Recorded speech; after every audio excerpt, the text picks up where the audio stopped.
Yo, what's poppin', peeps? You got your boy Nandra back in the cut. It's been a hot minute since I last uploaded a video. Like, I think it's been like a little bit over a month.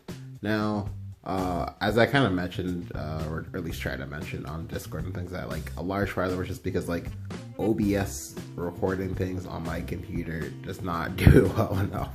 Like, my frame is kind of going to crap, and I wasn't able to like record my phone for a minute as well because like there was like I guess like an update patch issue or whatever. I'm currently trying to like get that resolved and things like that, but I am gonna be like kind of busy going forward just because I did actually like get employed and whatnot, so I'll be like trying to work and things like that, or like trying to get a better laptop and things like this way I can like record and stream and things like that, like with much better results.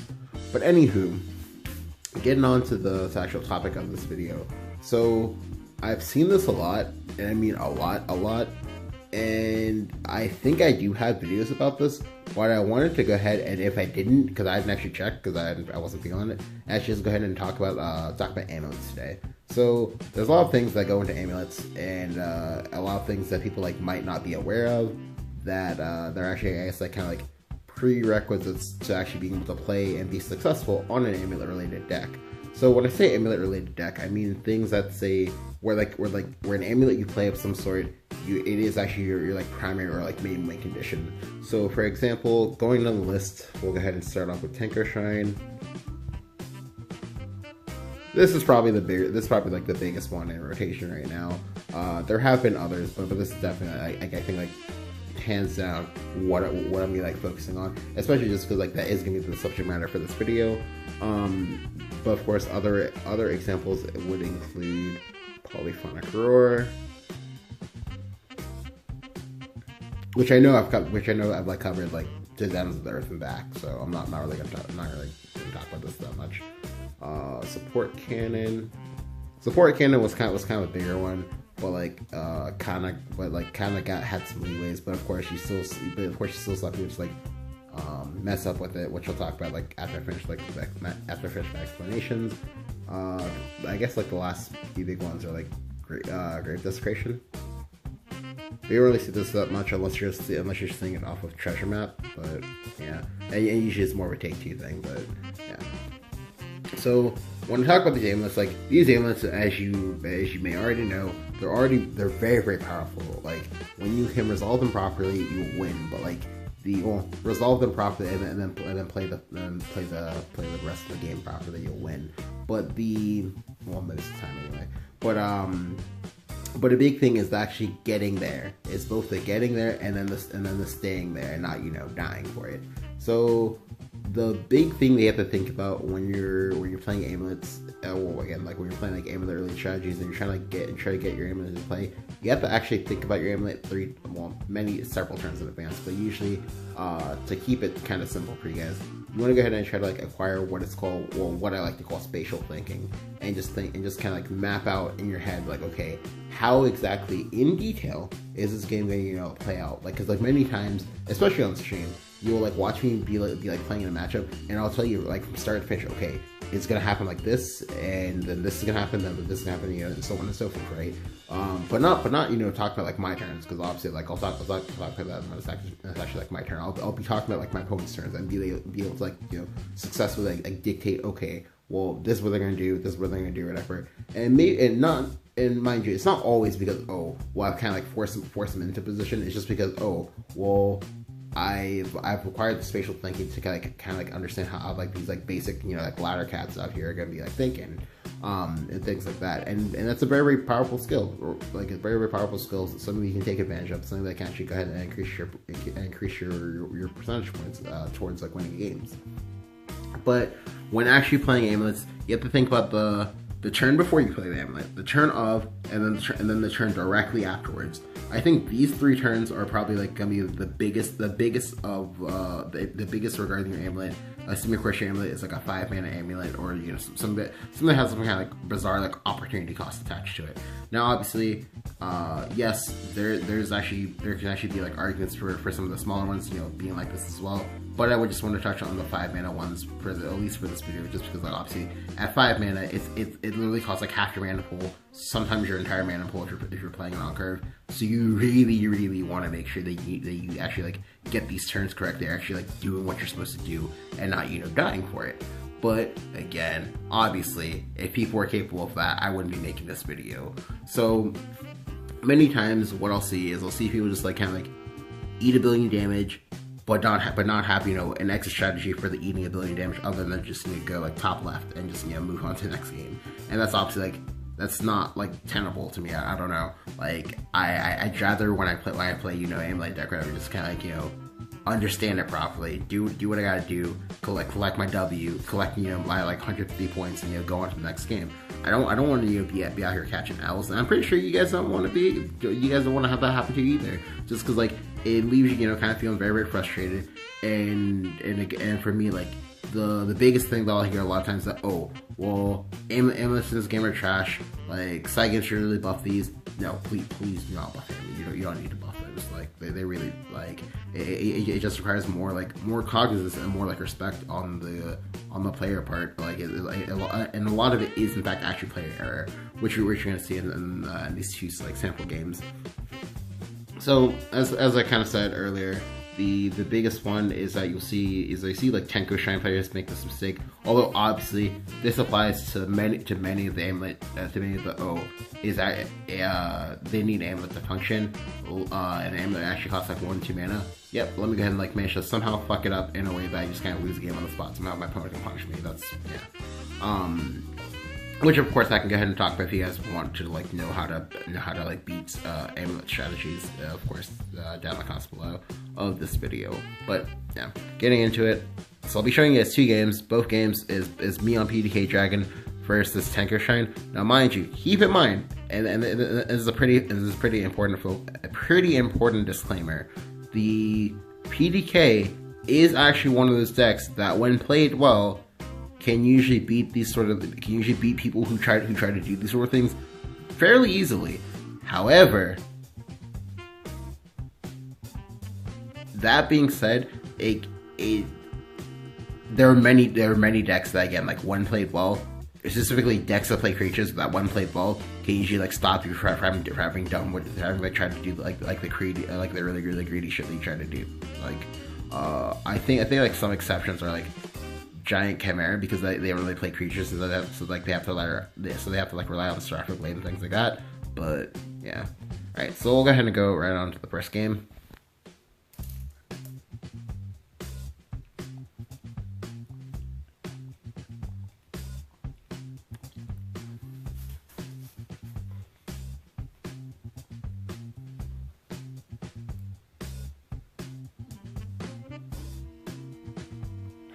Alright, so we're going into this game, and yes, second disclaimer, yes, my opponent is AA, so yes, that will in fact mean that he's someone who's gonna be like, is maybe, you know, I guess like not necessarily going to have like the amount of experience that I have, and not, you know, gonna like understand, oh, well, I really shouldn't do this or whatever, because, you know, he might be out here versus like other cats who just like let him do this.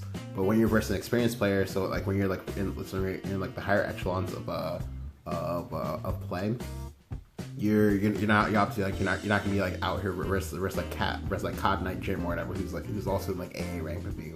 Now like you're gonna be up here with the big dogs, and many of them are actually gonna, you know, play well and punish you for doing something like this.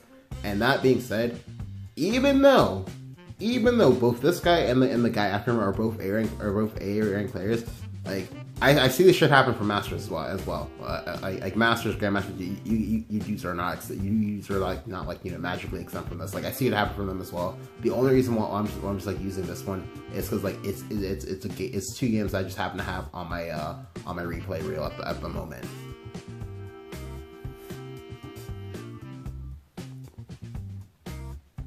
So I go ahead and toss back to Lisa.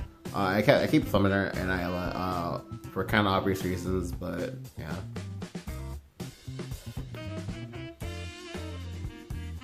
Alright, so first things first, if you know that your opponent is on a class that plays some kind of like amulet related strategy, so for example, Sword and now Haven, like if you know that they're playing it, you really want to check their mulligans, because like if they have in their opening hand, 9 times out of 10 people are just gonna keep it. because you know, no guts, no glory, or whatever. So we see here that he drew 2 cards, so that means he kept 1 card, but thankfully that card can be anything. Most times you know for sure that they kept it if they only redraw 1 card, or conversely if they just keep the entire hand. Because most times, like, their blind keeping isn't always like safe to do. So obviously you only blind keep if you think your hand is that powerful that you just like, you know, can be allowed to do that, or you just have a curve. Anyway, so here he plays a Jewel Priestess. I'm like, okay, sure. So Jewel Priestess kind of, you know, gives me a strong indicator that yeah, it's Tenko Shrine. Like, it's either Tenko Shrine or it's Summit Temple, but most times if it's Summit Temple, that usually means that they're playing Tenko Shrine. So I already kind of have a leg up, and I already kind of, you know what's about to happen here. So here he plays White Diamond, and now here, the first mistake. He went face for 1. Don't do this. Like, it's especially when you go first. Like, the reason why you want to trade here is because, like, going up into your Tenko Shrine turn, you want to keep this board state as clean as possible. As clean as possible. This way, when you play your Tenko Shrine and whatnot, you can go ahead and, you know, try to, like, guarantee snipes, kind of minimize, you know, the fallout from, oh, well, I spent a turn where my opponent had more than 1 creature in play, and I didn't guarantee get rid of one of them. Oh, well, this is probably gonna be a lot of damage. Now, yes, obviously with stuff like Galathea and White Fang, whatever, you can kind of coast through that or whatever, and just kind of bulldoze your way through it with like raw healing and stuff like that. But you're not always gonna get that, and you're not always gonna be in a spot where you're gonna be able to like full clear the process, right? So, yeah. But the 2 long theory is that like the 1 damage here, it's better spent trading. Like you win over time. You don't win off of, oh, well, I have like 1 damage or whatever. That's not gonna happen, especially not versus Dragon. But anyway, I go ahead and play my Roy here. Side note for any of you who are wondering, when you're versus Haven, your first Roy should almost always be used to take Dragon Lifeblade. The reason why is because like it's Haven, like they're not really gonna play creatures that you want to kill, at least not early, because most times it's like Snow White at the moment, right? So here he plays the White Fang, and now he makes the bump now. But it's a little bit too late because like I already know what this cat is up to, and I already have like things to go ahead and prevent this. Now, mind you, keep in mind, another big thing is that yes, I have the Aussie to Haka in my hand, and that is a very big factor in being able to stop him from doing what he's trying to do. Because if he goes to play Tenko Shrine, I'm just gonna bop him in the face most likely, unless he can, of course, you know, set this up better than he is at the moment. But he is not really, you know, doing that.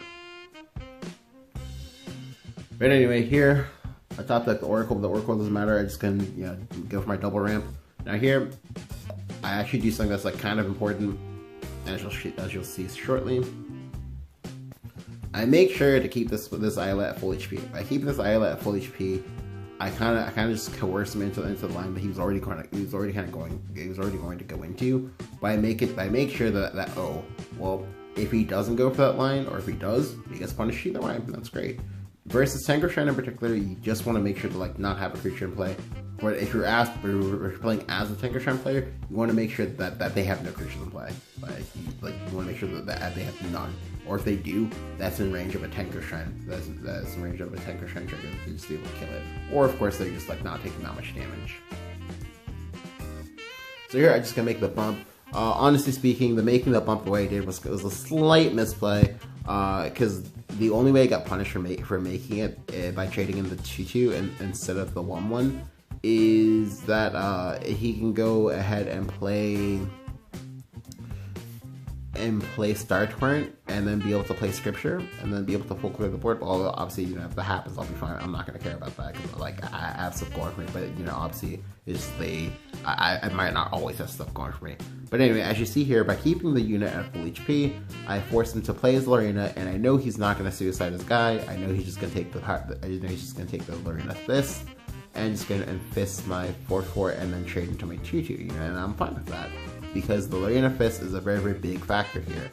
Now, he obviously couldn't know for sure because I haven't actually given him any specific tells on like what type of deck I'm playing, but he's kind of put himself in a not so good spot. Because now I actually do in fact get lucky and top deck the PDK. Now obviously I want you to keep in mind that yes, top deck the PDK it mattered. However, I was still sort of fine because I was still going to be in a spot where I could still go ahead and play a Feline and then play Roy spell, whatever, and then go ahead and, you know, do some work with that. And also if I needed to or wanted to, I could go ahead and pre-evolve the Roy, which I was actually probably going to do because, like, again, the Aussie and Poseidon, they just need to, like, come down and just, like, you know, wreak havoc on this man. But I go ahead and I just play the Roy, I play the PDK, I go ahead and pre-evolve the PDK because you already use a Lorena here. So in order for him to get rid of the PDK, he would need to have Lorena, another scripture, and then give me his last Evo. But that frees him to play Poseidon, and it's just bad for him, and like it's this like whole like down spiral from here.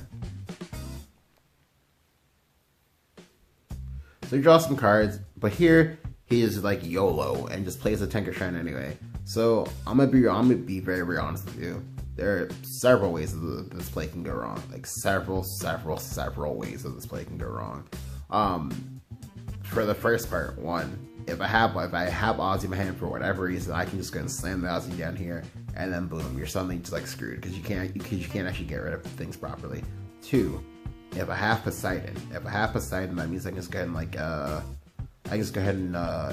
well, if the ping lands on this the way it did, I can just go ahead and play the Poseidon, evolve it.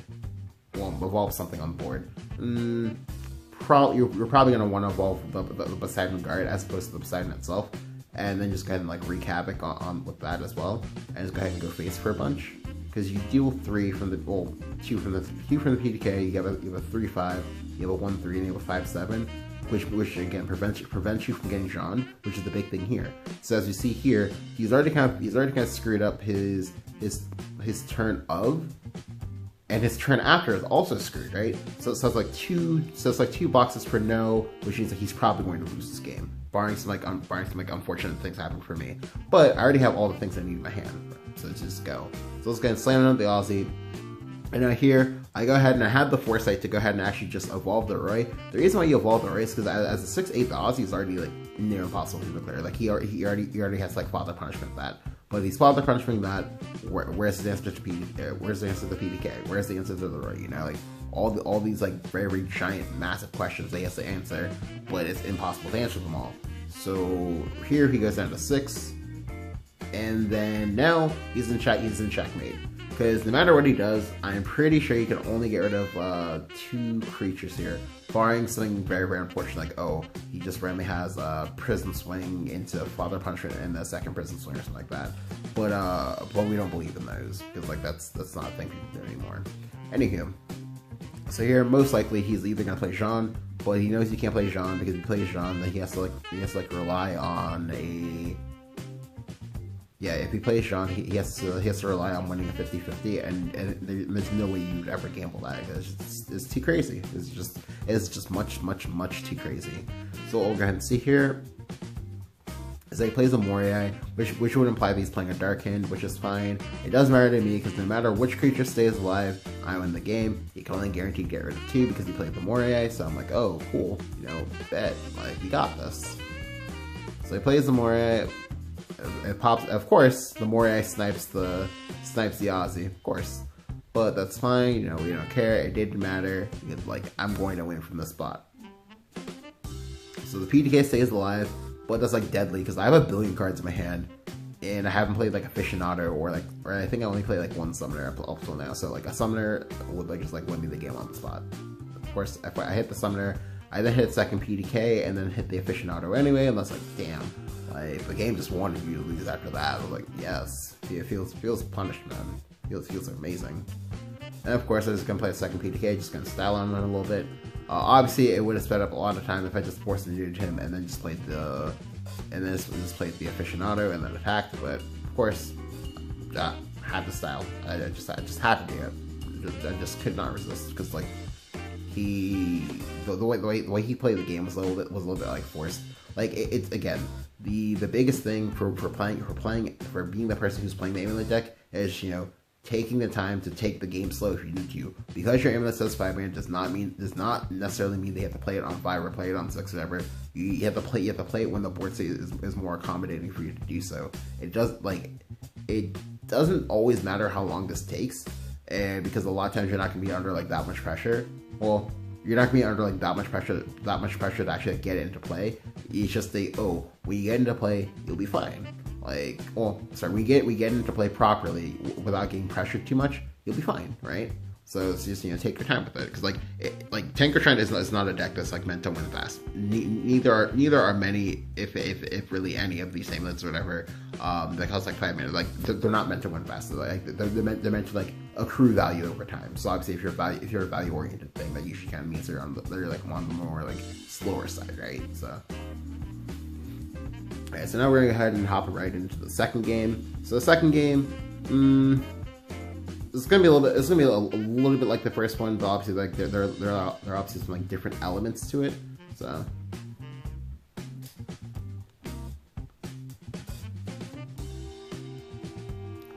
as I said earlier, it does not matter at all. Well, it does not matter in the grand scheme of things that my opponent is yet again another AA rank, because AA rank is usually kind of close to Masters as far as like MMR goes. You're going to be facing more Master players. It's going to be facing A rank players, so I guess A or AA rank players.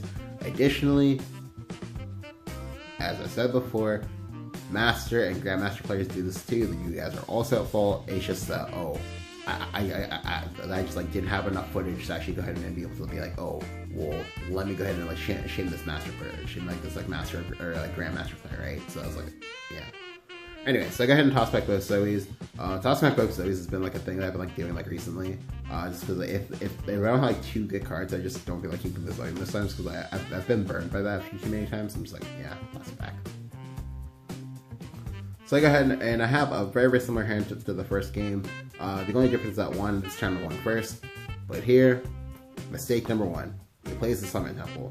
So really quickly, I want you guys to just kind of like, keep in mind as each of these turns go, what the Summon Temple is doing for him. Because like many times I've been like, oh, don't play a Summon Temple on 1 unless you have a very, very specific like plan that you're going for. Like for example, if you're going to play Summon Temple on 1, then play Stem Light on 2, and then you're like perfectly full curve on 3.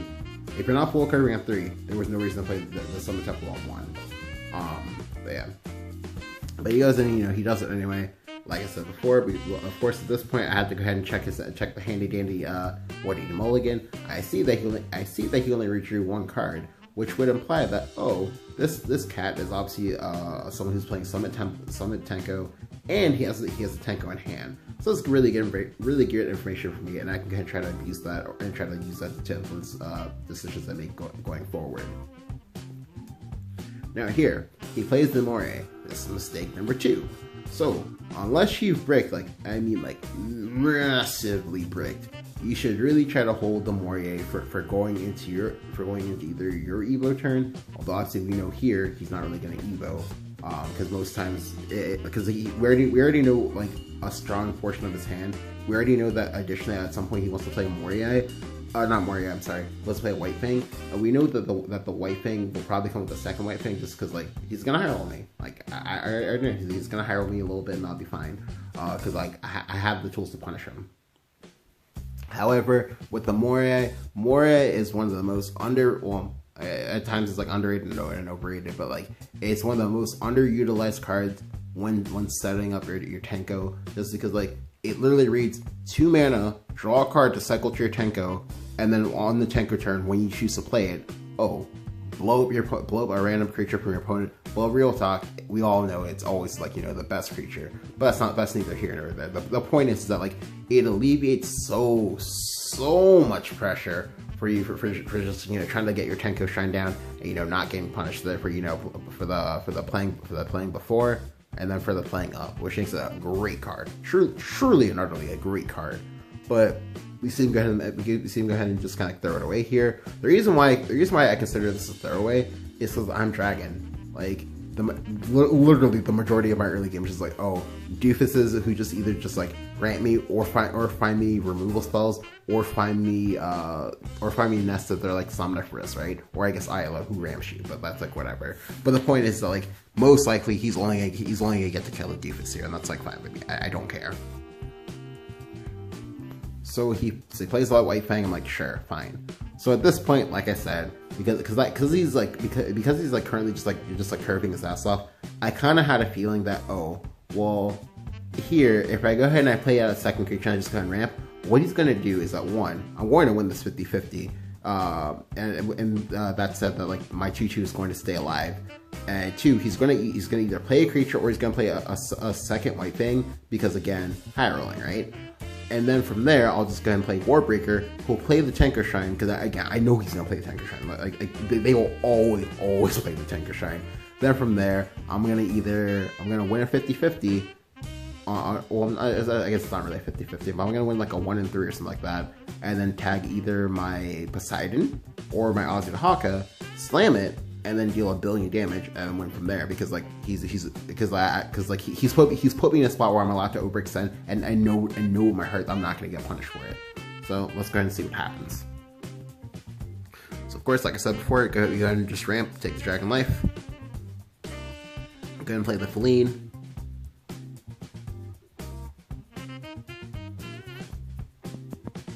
So I win the 50-50, thankfully. So I mean, so now, like, a smart player would be like, oh, well, maybe,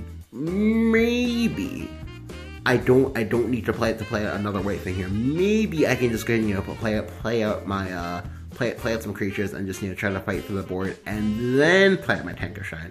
But nah, like I said, you already know how these cats roll. Just I have the Tenko Shrine in my hand and I have all these cards. I gotta play it. Like, it's really heaven sent for me. Like I'm destined to win this game. But that's not what's about to happen here. So here, this is a big part. So I sometimes see this while I'm like watching people play versus Amulet decks or whatever, is that they don't actually punish the turn of or the turn before, and that's kind of how they lose. Because like I said, like I generally think that there's like a formula for this kind of thing. If you can punish the turn of or the turn before or hell, even the turn after. So basically, if you can punish two out of 3 of these things, although preferably 3 out of 3 is best, but you can punish 2 out of 3 of these things, you usually tend to win the game. And of course, if you can't punish the two or three of these, or I guess technically speaking, if your opponent, alternatively, I guess, if your opponent is able to prevent two of the 3 of these happening and therefore fulfill their side of the thing, then you're going to lose, and that's just kind of how it is sometimes. But anyway, I go ahead and play the Warbreaker here. Now, many of you guys would be like, but Nandro, why did you play the Warbreaker here? Like, what about your boosts, right? Nope, there's not a matchup where I can go ahead and afford to care about like some kind of value, just because like his value is way stronger than my value, just because like I'm playing PDK, which means I'm playing like a kind of fast deck. I'm not really playing like a kind of deck that I like that can always just like grind you out or whatever. That's because like again, I know for a fact he has a Tenko Shrine here. I know for a fact he has a Tenko Shrine here, which means that for a foreseeable future, he's not gonna be playing any creatures. Like it's just not happening. So like if I play the 5/5 as is, that means I can get a natural attack off, which means I'll still get my value. I just won't get like as much value as I would have gotten. Well, technically speaking, it's actually all the same, because like you're pretty much fated to only get 1 attack on Warbreaker usually, barring some like silly shit happening, like your opponent's like not reading cards. But anyway, I got an evolve here. Again, the evolve here is very, very important. This way you minimize the impact of his Tenko Shrine here, because my man now has to roll. He has to roll a 50-50 here. He has to roll 50-50.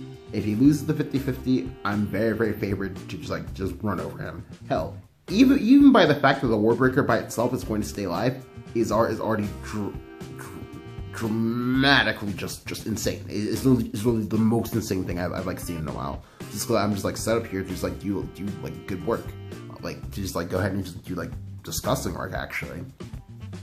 But again, like for a second I was like, oh, maybe he won't play the Tenko Shrine here. But like I said, like you already know how these cats roll. Like hell, you even knew that he was gonna win that 50-50 too. He was gonna win the 50-50, make me feel bad, make me feel kind of sad, because I didn't quite have. Well, actually, no, I did actually have lethal. I had a chance at lethal, because on the board it's 9 damage if the 4/4 stays alive, right? So it's 9 damage if the 4/4 stays alive. 11 if you include the Evo on Warbreaker. But then there's currently 5 Dragon cards in my hand, and then there's a chance that the Warbreaker will go ahead and actually attack the Ozzy the Haka, reducing to 8, and then plus the Evo he goes down to 7. So that would actually be exact lethal. Yeah, exact lethal. But of course, I don't get it. But that's like fine because I'm still pretty insulated here because like I'm at the point where I can just start dropping my power plays and just keep like hitting my mans in the face with a haymaker like over and over again and just make them crumble. So I'll go ahead and just attack with a Ward Breaker. I don't need to play the PDK this turn, I don't need to play the Ozzy Hake, even for the tag because I don't really care about that because I already have the PDK, so I'm like, I knew I was like fine with that. But here, I thankfully tagged the Poseidon, so that's gonna stand on the Poseidon. Now mind you, like I said before, it did not really matter how these tags landed up. No matter what happened, I was still gonna be able to just do the shit that I needed to do. Obviously speaking, obviously speaking, it is actually physically impossible for me to punish him in the spot unless he has double scripture. He would have to have exactly double scripture. Even then, he can't actually kill the unit he needs to kill, and I still threaten lethal. So yeah. Anyway. So now on turn 6, we finally see him finally get punished for playing this out. So for those of you who've been keeping track, it's now been 5 turns. 5 turns of this amulet just sitting here not doing anything. There was no Darkin played. He knew he wasn't gonna play Darkin either. Yeah, there was no Darkin played. He then proceeded to further board lock himself with the globe.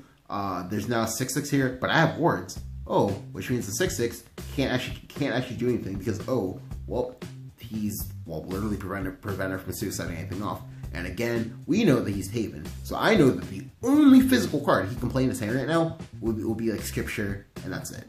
Like it has to be Scripture. It cannot be anything else, and it doesn't matter. It physically doesn't matter if he has double Scripture in his hand, just because like for all the creatures he clears, it's not good enough because I still have something in the back and I still have an Amulet Hawk in my hand, so it's like still game.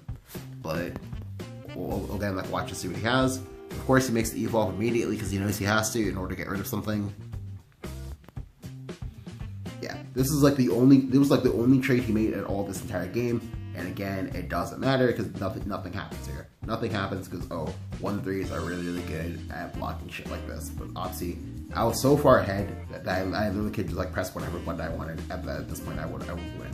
Like hell, even right now, he's literally dead on board. Literally dead on board.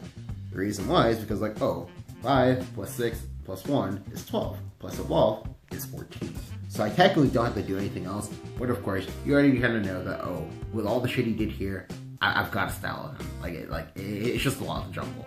So I'm just going to attack my Ward Breaker here, attack with this. I thankfully tagged the Aussie, so of course I'm going to go ahead and slam it for maximum dong, and just go ahead and hit him in the face. Now, I could have evolved, but I felt like if I evolved, he wouldn't actually let me get it through, and he was going to concede, so I figured I'd just like show him my Aussie and just like, go about my business. But yeah. But as you can see here, like two games where the games I'm not gonna like sit here and like lie to you or whatever and tell you that these games in particular were like super like winnable. But I will say that that the odds of winning them went like drastically down the toilet when they made the lines of play that they did in the first game for my opponent. Just like I don't know, like not really like trying to like slow down and go for like a later turn on his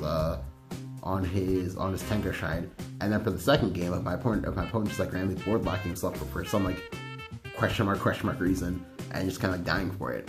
Like mind you, yes, a lot of times they will actually be able to get away with it just because like sometimes you're gonna brick, or sometimes like sometimes like their opponents aren't really gonna know how to punish them. But that's the joy of coming to my channel and just watching my videos, because this way you'll know how to beat these people when they try to do these things. Like again, many of these things are very telegraphed. And you should know that, it's coming. As long as you're just like, tracking mulligans everything, you're just like thinking about like, what's the strongest way he can high roll me? And I saw that, like, a man's literally had, turn 1, 2, 3, 4 curve. Turn 1, 2, 3, 4, 5 curve. Like, granted, I don't really want to count the summit, but I'll count the summit because that did happen. And it didn't matter. It didn't matter just because, like, I understood what I needed to do. He also made again the crucial mistake of board locking, and he was able to get punished for there. Yeah, like truly and utterly, like when you play this game, like when you play certain strategies that aren't just like necessarily like board-based strategies, it's all about the little things. It's really all about the little things and just the fundamentals, and they go a long way towards upping your odds of success and upping the number of like W's you get overall, and just making sure you have a good time, because like again, many of the times where I see these things happening, like, you already kind of know for a fact that, oh, well, that dude's gonna go on social media, or he's gonna go on like Discord or some shit like that, or hell, he's maybe just gonna smash a hole through his computer or whatever. Yeah, fuck Dragon. Like he it's like broken shit or whatever. No, like, I mean, yeah, I'm not gonna lie to you. Like, I did have very, very strong turns, but it ultimately came down to, oh, well, they maybe didn't practice their deck as much as they should. And that's kind of, on them. It's kind of like, player error. And I kind of talk about this a lot, but yeah. If you guys enjoyed the video, go ahead and leave a like. Go ahead and hit the subscribe button. Let me know what you think about this kind of like phenomenon, or this kind of just like thought process, whatever, down in the comments below. Thank you guys for watching.